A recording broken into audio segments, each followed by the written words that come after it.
បន្ទាប់ពីឈីដូរវាយកញ្ចក់បន្ទប់របស់កែនតាណាដើម្បីចូលទៅជួបកែនតាក៏បានរៀបរាប់ពីការឈឺចាប់របស់គាត់ណាដែលនៅក្នុងថ្នាក់រៀនហ្នឹងកែនតាបានលេងបាល់ចាញ់មិត្តរួមក្រុមរបស់ពួកគេហើយកែនតាក៏បានអន់ចិត្តយ៉ាងខ្លាំងនៃការបំបាក់មុខរបស់មិត្តភ័ក្តិរបស់គេ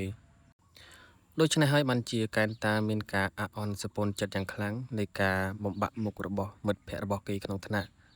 ហើយពេលនឹងដែរឈីដូរបស់យើងក៏បានបញ្យល់ទៅកាន់កែនតាថាកុំធ្វើអារម្មណ៍តានតឹងហើយចាប់ផ្ដើមសារជាថ្មីនៃការទៅរៀនម្ដងទៀតព្រោះថានៅក្នុងថ្នាក់នោះពេលនេះគឺមានមិត្តភ័ក្តិស្រីស្អាតខ្លាំងមែនទែនហើយពេលនឹងដែរកែនតាក៏បានបញ្យល់ទៅកាន់ឈីដោះតួអង្គប្រុសរបស់យើងនៃការចូលទៅក្នុងសាលារៀនវិញគាត់បានលើកឡើងថាគាត់មិនអាចយកឈ្នះត្រឡប់ទៅក្នុងបន្ទប់រៀនរបស់គាត់វិញទេណាដោយសារគាត់អាម៉ាស់មុខនៃការបំបាក់មុខរបស់ស្រីជាច្រើនអ្នកដែលនៅក្នុងបន្ទប់ហ្នឹងណាប៉ុន្តែឈីដោះរបស់យើងក៏បានណែ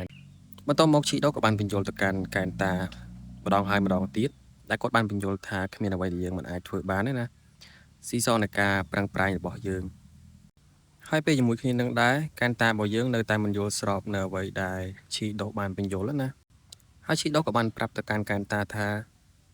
ត្រូវតែជឿជាក់លើខ្លួនឯងថ្ងៃណាមួយកែនតានឹងទទួលបានអ្វីដែលខ្លួនឯងចង់បានណាពេលនឹងដែរកែនតាក៏បានភ្ញាក់រលឹកយ៉ាងខ្លាំងនៃការដាស់តឿនរបស់មិត្តភ័ក្តិរបស់គេហើយពេលជាមួយគ្នានឹងដែរឈីដោរបស់យើងក៏បានបង្រៀននៅការទំនាក់ទំនងនៅមនុស្សជុំវិញខ្លួនណាដែលឲ្យកែនតារបស់យើងបើកសិភៅមើលនៃការរឿងប្រឡំលោកស្រាលដូចជារឿងទំនាក់ទំនងនៅក្នុងការសិក្សារៀនសូត្រហើយតួអង្គកែនតារបស់យើងនឹងពិតជាមិនជឿในការដែលឈីដោរបស់យើងចូលចិត្តអានសិភៅប្រឡំលោកស្រាលណាប៉ុន្តែឈីដោប្រាប់ទៅកាន់កែនតាថាអស់រយៈពេល1សប្តាហ៍ពេញ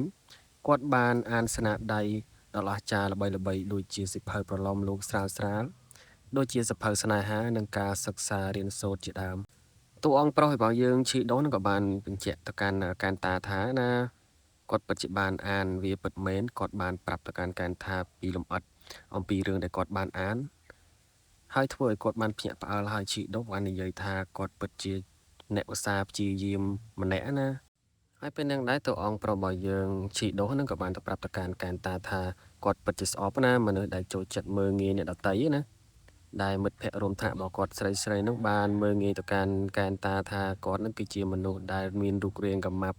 មិនស្រស់ស្អាតសង្ហាអីចឹងណាបន្ទាប់ពីតួអង្គទាំងពីរយើងបានពិភាក្សាអស់រយៈពេលយ៉ាងយូរណាឈីដូក៏បាននាំកែនតាដើម្បីឲ្យ UR កាត់សក់ឲ្យណាដើម្បីត្រៀមចូលទៅក្នុងបន្ទប់សិក្សាវិញដូចជាក្នុងសាកលវិទ្យាល័យរបស់ពួកគេដែលបានសិក្សាណាហើយតែពេលយប់ហ្នឹងក៏បានឈានមកដល់ណាឈីដូនិង UR ដែលសប្បាយចិត្តនៅអ្វីដែលដំណើរការទៅដោយរលូនណា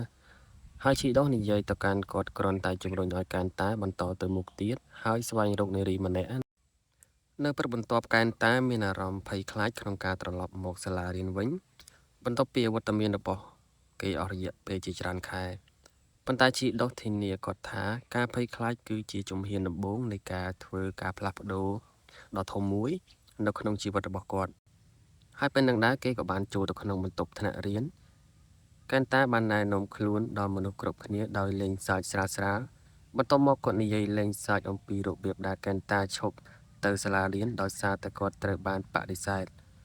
ហើយគណៈពេលនឹងដែរកែនតាមានអារម្មណ៍ថាតានតឹងឈីដូបានណែនាំគាត់ឲ្យត្រូវតែធ្វើជាមនុស្សសើចមនុស្សគ្រប់គ្នានៅក្នុងក្រុមមិត្តភ័ក្តិរបស់ឈីដូចូលរួមភាពសប្បាយរីករាយហើយចំអកឲ្យកែនតាចំពោះការបដិសេធរបស់គាត់យ៉ាងស្រាលហើយទទួលបានការសើចពីថ្នាក់រៀនកែនតាមានអារម្មណ៍ថាមិនស្រួលអំពីវាឈីដូបានបង្រៀនគាត់ថាមានភាពខុសគ្នារវាងការកំ pl ែងនិងការប្រមាថប៉ុន្តែក្រោយមកក្មេងស្រីម្នាក់ដែលមានឈ្មោះតាកាហេគីបានប្រឈមមុខនឹងជីដូដែលស្រាប់តែនាំឲ្យមនុស្សថ្មីចូលទៅក្នុងក្រុមរបស់ពួកគេទោះជាយ៉ាងណាក៏ដោយឈីដូមិនយល់ស្របទេហើយគាត់មានជំនឿទៅលើកែនតាយ៉ាងម៉ឺងម៉ាត់នៃការផ្លាស់ប្ដូរទៅជាមនុស្សល្អវិញណានៅលើដំបូលផ្ទះឈីដូអង្គុយជាមួយគីរ៉ាដែលសរសើរឈីដូដែលបានបំពេញបេសកកម្មរបស់គាត់ដោយផ្ទាល់ណាប៉ុន្តែបន្ទាប់មកឈីដូបានសួរទៅកាន់គីរ៉ាថាតើការរស់នៅក្នុងជីវិតពិតប្រាកដសម្រាប់ខ្លួនឯងនឹងមានន័យយ៉ាងណាគឺរ៉ាអង្គុយគិតមួយសន្ទុះជក់បារីមួយដើមហើយនិយាយថាមនុស្សភាគច្រើនសង្ស័យលើការវិនិច្ឆ័យនិងគោលបំណងផ្ទាល់ខ្លួន ដូច្នេះពួកគេមានមនោសញ្ចេតនាទៅលើអ្នកដទៃដើម្បីប្រៀបធៀបមួយសប្តាហ៍ក្រោយមកកែនតាបានសម្របទម្ងន់ពី5ទៅ6គីឡូដូច្នេះឈីដុសនិងកូយូនាំគាត់ទៅទិញសម្លៀកបំពាក់ខ្លះៗដើម្បីបង្កើនរូបរាងរបស់គាត់ដោយចាប់ផ្ដើមជាមួយនឹងវ៉ែនតាដែលកូយូគិតថាធ្វើឲ្យគាត់មើលទៅសង្ហាបន្ទាប់ពីទិញអីវ៉ាន់រួចយូកូបានណែនាំឲ្យពួកគេគួរតែឈប់នៅភោជនីយដ្ឋានជាកន្លែងដែលពួកគេមានគម្រោងជួបមិត្តភ័ក្តិរបស់គេនៅពេលក្រោយពួកគេអង្គុយចុះហើយកែនតាបានបង្ហាញឈីដុសពីរបៀបដែលក្មេងស្រីដែលគាត់ចូលចិត្តគឺមីគីបានចំអកឲ្យគាត់ចំពោះការអញ្ជើញនាងហើយអ្នកផ្សេងទៀតបានជួបគ្នាបន្ទាប់ពីគាត់បានចាក់ចេញពីភោជនីយដ្ឋានហើយពេលជាមួយគ្នានឹងដែរពួកគេក៏បានថតរូបជាសញ្ញាដើម្បីទុកជាអនុស្សាវរីយ៍ណាហើយឈីដុសក៏បានមើលទៅឆ្គងណាស់ហើយយូកូបានសួរកែនតាថាតើគាត់កំពុងតែព្យាយាមសម្រេចអ្វីតែការភ្ជាប់ទំនាក់ទំនងជាមួយមិត្តភក្តិហើយពេលជាមួយគ្នានឹងដែរឈីដុសរបស់យើងក៏បានរំលឹកទៅកាន់កែនតាថាឲ្យមានការខិតខំប្រឹងប្រែងរៀនសូត្រកុំឲ្យខ្លួនឯងអស់សង្ឃឹមនៅថ្ងៃអនាគតកែនតាគេពិតជាមានសេចក្តីរីករាយខ្លាំងមែនទែនដែលមានមិត្តភក្តិរបស់គេពីរនាក់តែងតែជួយជ្រោមជ្រែងពួកគេតាំងពីដំបូងមកនៅក្នុងសាលាធំឈីដុសកំពុងតែស្ដាប់រួមជាមួយយូសាគីនិងកាសាគីឈីដុសសូមឲ្យអ្នកទាំងពីរជួយដោះស្រាយបញ្ហានេះហើយឈីដុសសខឹងយ៉ាងខ្លាំងដែលរឿងនេះអាចប៉ះពាល់ដល់ការអភិវឌ្ឍភាពរបស់កែនតាហើយពេលជាមួយគ្នានឹងដែរពួកគេក៏បានដើរចូលទៅក្នុងថ្នាក់រៀនដោយធ្វើសកម្មភាពស្ងប់ស្ងាត់និងសប្បាយរីករាយដូចសពដងឈីដុសប្រឈមមុខនឹងអ្នកធ្វើបាបដ៏សំខាន់ដោយនិយាយទៅកាន់គាត់ថាមិនដឹងគាត់ជានរណាទេហើយបរិបទម្នាក់នោះក៏មានការអាក់អន់សប្បុនចិត្តដោយនិយាយថាពួកគេបានជួបគ្នានៅក្នុងការប្រកួតដ៏សម្បើមពីមុនមួយហើយម្នាក់នឹងដែរមានឈ្មោះថាយូម៉ូរ៉ាកាស៊ីមលូតចូលហើយប្រញាប់ទៅរកអ្នកដែលធ្វើបាបនាងហើយនាងបានមាត់លឿនជាងម្ដាយរបស់នាងទៅទៀតប៉ុន្តែនៅពេលជាមួយនឹងដែរនាងក៏បាននិយាយថាឈីដុសនិងកាស៊ីគីគួរតែនៅជាមួយនាងជំនួសឲ្យឆ្កែអាក្រក់ដូចជាយូអានិងយូស៊ីគីបន្ទាប់មកយូម៉ូរ៉ាបានសួរហេតុអ្វីបានជាឈីដុសដើរលេងជាមួយមនុស្សដូចជាកែនតាហើយឈីដុសបាននិយាយថាគាត់ដើរលេងជាមួយអ្នកណាដែលគាត់ជ្រើសរើសទោះបីជាតារាកែនតាក៏ដោយដឹងពីភាពតានតឹងកាហាគីបាននិយាយថាពួកគេទាំងអស់គ្នាគួរតែស្ងៀមស្ងាត់ប៉ុន្តែពេលនឹងដែរយូម៉ូរ៉ាបាននិយាយបន្ថែមទៀតថាគាត់ស្អប់មនុស្សដូចជាឈីដុសបន្ទាប់មកកែនតាក៏បានសួរទៅកាន់ឈីដុសតើគេគួរតែធ្វើអំពើប្រឆាំងទៅលើពួកអ្នកដែលស្អប់គាត់ដោយរបៀបណាឈីដុសក៏បាននិយាយថាតារាបណាគាត់អាចរក្សាជំនឿរបស់គាត់ឲ្យបានខ្ពស់ពាក្យសម្ដីរបស់ពួកគេនឹងមិននៅជាប់ដក់ក្នុងខួរក្បាលគាត់ឡើយនៅពេលដើរត្រឡប់ទៅផ្ទះវិញឈីដុសមានអារម្មណ៍ថាគាត់ទទួលការខុសត្រូវចំពោះអ្វីដែលបានកើតឡើងភ្លាមៗនោះហារុកក៏លេចមុខឡើងហើយសុំឲ្យឈីដុសទៅជាមួយនាងដើម្បីដើរលេងពេលពួកគេទៅដល់កន្លែងទីលានកីឡាពួកគេក៏បានលេងកីឡាជាមួយគ្នាដោយការបោះបាល់ទៅវិញទៅមកហើយពួកគេមានការសប្បាយរីករាយជាមួយគ្នាហើយក្នុងគ្រាជាមួយនឹងដែរពួកគេក៏បាននិយាយពីអតីតកាលរបស់ឈីដុសក្នុងនាមជាកីឡាករបោះបាល់ម្នាក់ដ៏ល្បីល្បាញណានិងមូលហេតុដែលគាត់បានឈប់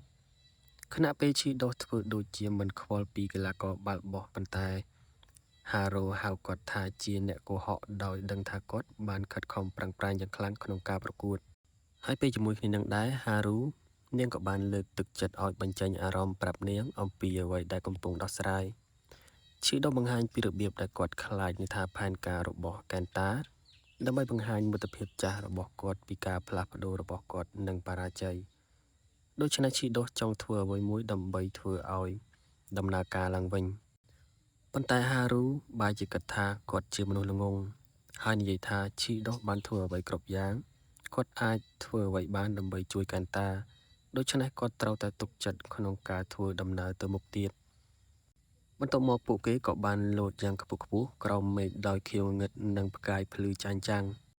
ក្រោយមកនៅយប់នោះឈីដុសបានទូរស័ព្ទទៅកាន់យូស៊ូគីបានសួរទៅកាន់ឈីដុសថាហេតុអ្វីបានជាគាត់ជួយទៅកាន់កែនតាឈីដុសនិយាយថាដោយសារតែកែនតាត្រូវបានគីរ៉ាគំរាមកំហែងយ៉ាងខ្លាំងនៅក្នុងថ្នាក់រៀនហើយពេលនឹងនាងក៏បាននិយាយថា ជីដោះធ្វើវាដោយសារតែជីដោះគឺជាបរិសុទ្ធដែលមានការគោរពខ្លួនឯងនិងមានចិត្តសប្បុរសធម៌ដែលធ្វើឲ្យជីដោះភ្ញាក់ផ្អើលទៅពេលដែលឮពាក្យដូច្នេះភ្លាមៗនោះនាងក៏បានសុំគាត់ធ្វើជាមិត្តប្រុសរបស់នាងដែលធ្វើឲ្យជីដោះមានការភ្ញាក់ផ្អើលបន្តិចប៉ុន្តែយូសូគីនិយាយថានាងកំពុងតែដើរតួច្រើនពេក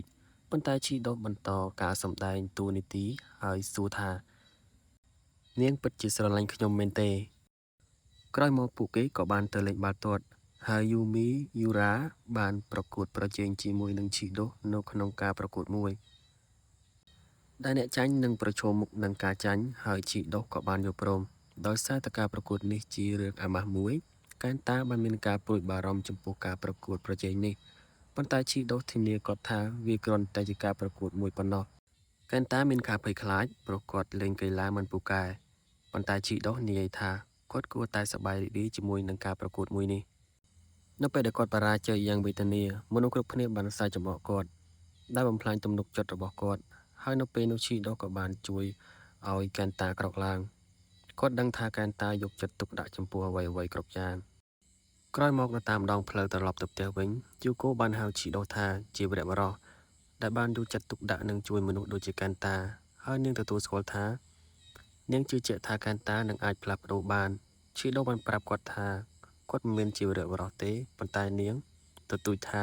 គាត់ជាវីរបុរស